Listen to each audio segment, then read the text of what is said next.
흑발지진 범시민대책위원회가 이번 정기국회에서 지진특별법을 반드시 제정하라며 서울에서 대규모 상경 집회를 개최했습니다. 경상북도가 포스코 용광로 브리더를 합법적인 배출시설로 인정했는데 기존의 위반 사항에 대해서는 행정처분도 없이 경북도가 포스코 봐주기를 위해 성급한 결정을 내렸다는 지적이 나오고 있습니다. 포항의 대표적인 먹거리인 과메기가 본격 출하되기 시작했는데 올해는 꽁치 어획이 줄고 크기도 작아 어민들의 걱정이 커지고 있습니다. 여러분 안녕하십니까? 다음 달이면 포항 지진도 2년이 됩니다. 국책사업이 불러온 지진으로 졸지에 터전을 잃은 시민들은 특별법 제정을 손꼽아 기다리고 있습니다. 하지만 정쟁만 일삼는 국회는 포항 지진을 까맣게 잊었고 화가 난 포항 시민 수천 명이 두 번째 상경 집회를 했습니다. 김기영 기자가 취재했습니다. 지축을 뒤흔든 5.4의 지진에 집도 상가도 공장도 폐허가 됐고 2년째 한평 텐트와 임시 컨테이너에서 숙식을 해결하는 주민들이 있습니다. 여야는 피해를 보상할 특별 법안을 상정한 뒤 상임위가 맞느니 특위가 효율적이니 다투다. 그 후로는 감감무소식. 6월에 이어 2차로 3천 명이 상경했습니다. 지진 발생 2년이 되도록 특별법 제정에 진전이 없자 더 이상 기다릴 수 없다는 분노를 표출하기 위해서입니다. 정말 울분을 갖고 여기 오늘 서울에 왔습니다. 오늘 정기국회까지 이번 특별법이 제정되지 않으면 시민은 폭발할 것입니다. 지속적인 요구와 잇따른 상경 집회에 부담을 느낀 여당과 제1야당은 진일보한 타협안을 내놨습니다. 비공개로 진행한 민주당 지도부와 면담에서 이인영 원내대표는 상임위 간사끼리 만나서 신속 처리를 논의해보자고 한국당에 제안했습니다. 세 가지 법안의 공통점을 찾기 위해서 여야 산자위 간사가 만나서 공통점을 찾고 지진 2주년이 되기 전에 처리할 수 있도록 노력하겠다. 여당이 전향적으로 나온 터라 한국당은 마다할 이유가 없습니다. 우리 당 산중위 간사의원님이 김기선 의원이십니다. 제가 우선적으로 빨리 쟁점을 좁혀보셔라고 말씀을 드려서 꼭 통과될 수 있도록 노력하겠습니다. 내년이면 사실상 총선 돌입, 2달 남은 마지막 기회 동안 특별법 내용을 논의하면서 배상을 넣자 빼자 또 실랑이를 벌일 수 있어 포항 시민들이 경계를 늦출 수 없는 이유입니다. MBC 뉴스 김기영입니다. 태풍 미탁의 피해 복구비가 9,388억여 원으로 확정된 가운데 경북에는 전체의 3분의 2가 넘는 6,427억여 원이 투입됩니다. 특히 울진군은 가장 많은 3,596억 원을 확보해 배수 펌프장과 하천 개량 사업 등이 가능하게 됐고 영덕군은 1,754억 원, 경주시는 427억 원으로 확정됐습니다. 정부는 국비 교부 전이라도 자치단체 예비비와 제9호기금 등 가용 예산을 우선 활용해 재난지원금을 조속히 지급하도록 했습니다. 한편 태풍 미탁의 공식 피해액은 울진군 540억 원, 영덕군 298억 원, 경주시 95억 원 등입니다. 공해물질 무단 방출로 논란을 빚은 포스코의 용광로 브리더 개방과 관련해 관할기관인 경상북도가 브리더를 합법적인 배출시설로 인정했습니다. 기존 위반 사항에 대한 행정처분을 장기간 지연하는 상황에서 나온 결정이어서 경상북도가 포스코를 봐주려고 성급하게 결정한 것 아니냐는 지적이 나오고 있습니다. 장성훈 기자입니다. 포스코 포항제철소는 지난 5월 용광로 정비 때마다 브리더를 수동으로 개방해 대기오염 물질을 무단 방출해오다 적발돼 경상북도로부터 조업정지 10일의 행정처분을 사전 통보받았습니다.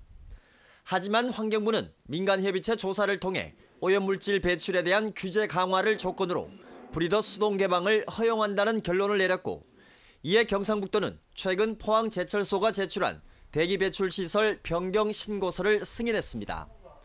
브리더를 합법적인 배출시설로 공식 인정한 겁니다. 대신 브리더 개방 일정을 사전에 경상북도와 포항시에 공지하고 오염물질 배출을 최소화할 수 있는 조치들을 선행하도록 했습니다. 경상북도는 이렇게 포스코가 요청한 사안은 신속하게 진행하는 반면 포스코에 내려진 행정처분은 5개월이 넘도록 뚜렷한 이유 없이 미루고 있습니다. 처음엔 환경부 민간협의체 조사를 이유로 미루더니 최근에는 전라남도가 포스코의 기존 위법 사항이 적법일 가능성에 대해 법제처에 질의했다며 또다시 기다리겠다는 입장입니다. 포스코 측에서는 사후 신고에 대해 갖고도 얘기가 나왔고요. 사후에 신고를 해도 되는지 법제처 이심 나온 결과를 보고 이제 진행을 하려고 지금 기다리고 있습니다. 환경단체들은 경상북도가 포스코에 대한 행정처분을 무마시켜주려고 행정의 원칙과 신뢰를 스스로 훼손하고 있다고 비판했습니다. 이전의 행정처분에 대한 진행이 전혀 되지 않은 상황에서 그런 사업자의 변경 허가 신고부터 허가해주는 건 상당히 순서가 맞지 않다고 봅니다. 한편 경상북도는 포스코에 대한 행정처분과 관련해 그동안에도 포스코의 법 개정 건의안을 환경부에 대신 전달하고 아직까지도 청문 일정을 잡지 않는 등 다른 자치단체에 비해 미온적이라는 지적을 받아왔습니다. MBC 뉴스 장성훈입니다. 포항공항을 포항경주공항으로 명칭을 바꾸는 논의가 더디게 진행되고 있습니다. 경주시는 이달 중순 포항경주공항 명칭 변경 조례를 제정해 탑승률이 70% 이하일 경우 손실액의 10%를 부담하기로 했습니다. 포항시도 포항공항 활성화를 위해 명칭 변경에 긍정적인 입장이지만 국토교통부는 전례와 국제기준 등을 들어 소극적인 입장을 보이고 있습니다. 경상북도는 필요성과 주민 공감대가 형성된 만큼 다음 달에 타당성 용역 조사를 발주한 뒤 내년 하반기에 다시 한번 국토부와 명칭 변경을 논의하기로 했습니다.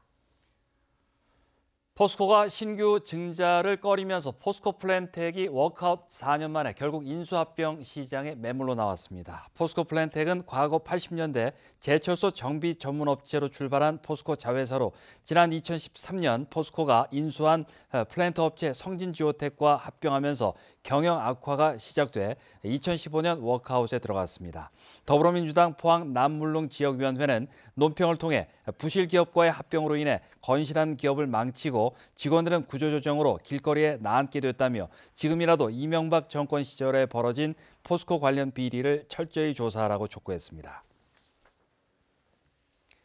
대구 경북기초의회 일탈 행위가 지나쳐 자질론을 넘어 무용론까지 나오고 있습니다. 지역 공동체 사안보다는 제법에 관심인 엉터리 기초의회 때문에 풀뿌리 민주주의의 뿌리에서부터 흔들린다는 말을 듣고 있습니다. 박지영 기자가 보도합니다. 요즘 기초의원들의 행태를 보면 이들에게 과연 기초가 있냐는 의문이 듭니다. 대구 남구의회는 최근 한국당 의원들이 민주당 의원의 조례를 가로챘다는 논란에 휩싸였습니다. 사업 내용 같은 경우에도 많이 변화가 있었고요. 그리고 여러 가지 바뀐 부분들이 많기 때문에 사실상은 같은 조례라고는 볼 수 없습니다. 구미 시의회는 해외 연수 보고서 표절 의혹, 대구 달서구의회는 5분 자유 발언 표절 의혹으로 말썽이 일었습니다.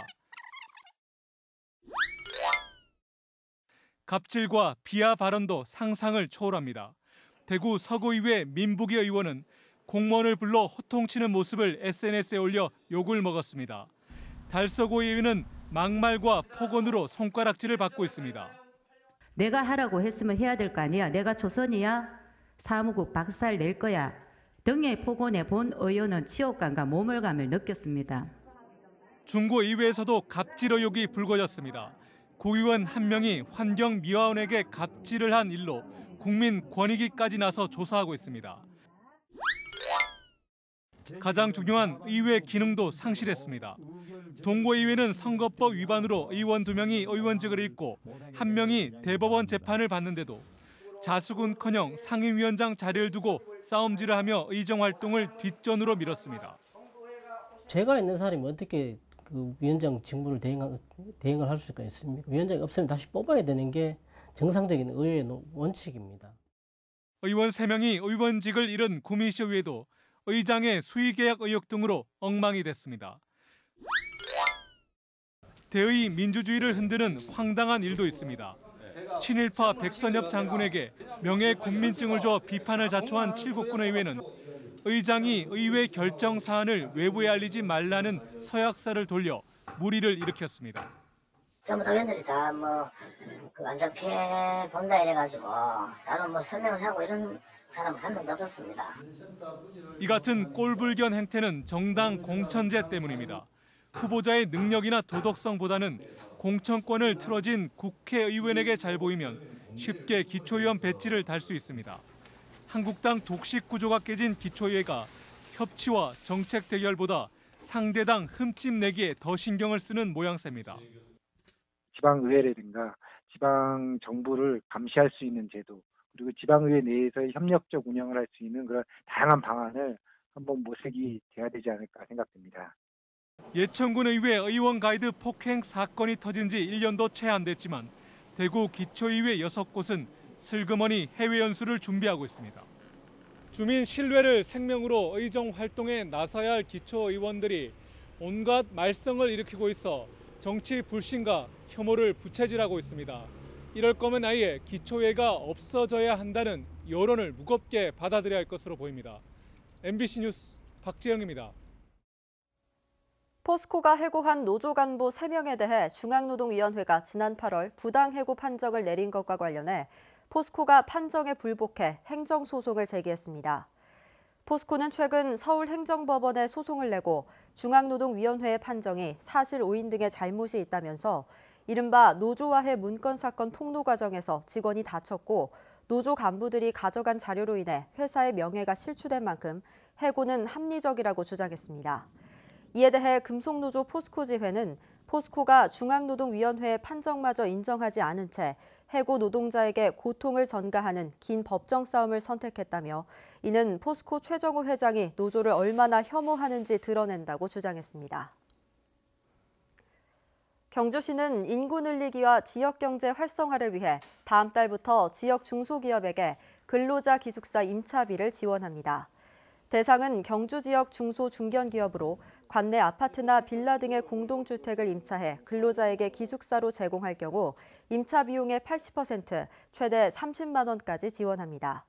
타 시군에서 경주시로 전입하는 근로자로 관내 기숙사로 전입 신고를 해야 하며 기업당 최대 10명까지 입사 후 5년 미만 근로자에 한해 지원합니다.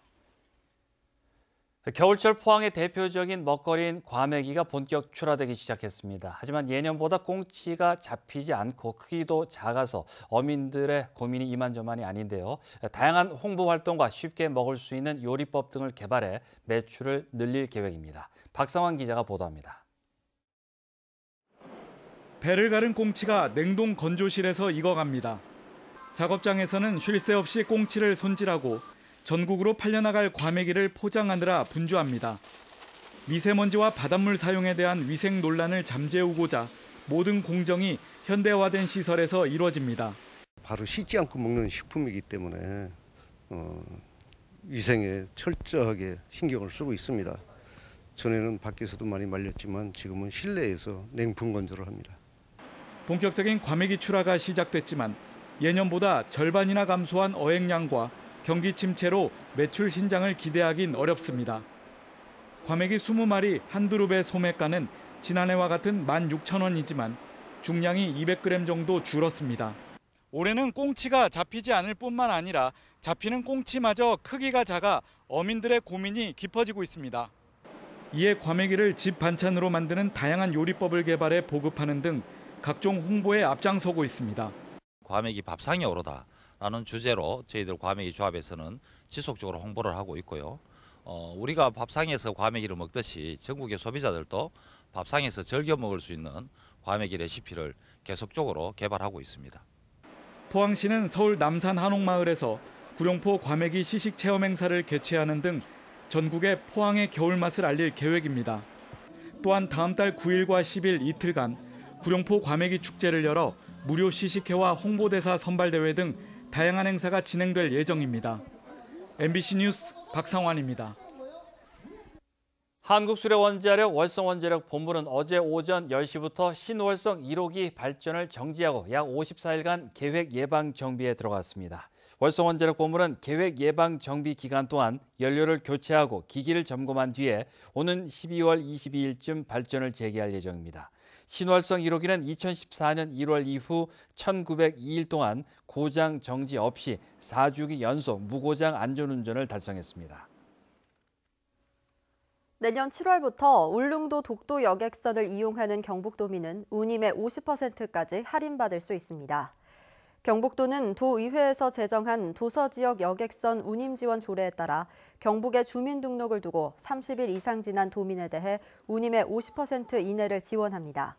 지원 대상은 포항과 후포, 동해에서 울릉도를 오가는 노선과 울릉도 독도 구간으로 관련 기관의 의견을 수렴해 비수기에 집중 지원하는 방안을 검토하고 있습니다. 울릉군의 추산 용천수 먹는 샘물 개발 공사가 진행되면서 인근 주민들이 진입로 파손 등 피해를 호소하고 있습니다. 주민들은 폭 2m의 도로에 공사 차량이 출입하면서 일부 노면이 내려앉고 비가 오면 토사가 유출되고 있다며 대책을 요구하고 있습니다. 이에 대해 울릉군은 당장 진입로를 확장할 수 없지만 차량 대기 공간을 조성하고 굴곡 구간은 부지 문제가 해결되면 확장하겠다고 밝혔습니다. 경북 동해안은 오늘 맑은 가을 하늘이 펼쳐졌습니다. 내일도 대기의 질은 좋겠지만 큰 일교차에는 주의가 필요하겠습니다. 안수진 기상캐스터입니다. 오늘 미세먼지 걱정 없는 맑고 쾌청한 가을 하늘이 펼쳐졌습니다. 내일도 미세먼지 농도 좋음에서 보통 수준으로 청정한 대기의 질을 유지하겠습니다. 아침 최저기온은 오늘보다 1에서 4도가량 높게 출발하겠고요. 낮 동안에는 따스한 가을볕의 기온이 빠르게 오르면서 한낮 기온 22도에서 23도로 평년 수준을 웃돌겠습니다. 낮과 밤의 기온 변화가 급격하기 때문에 건강관리 신경 쓰셔야겠습니다.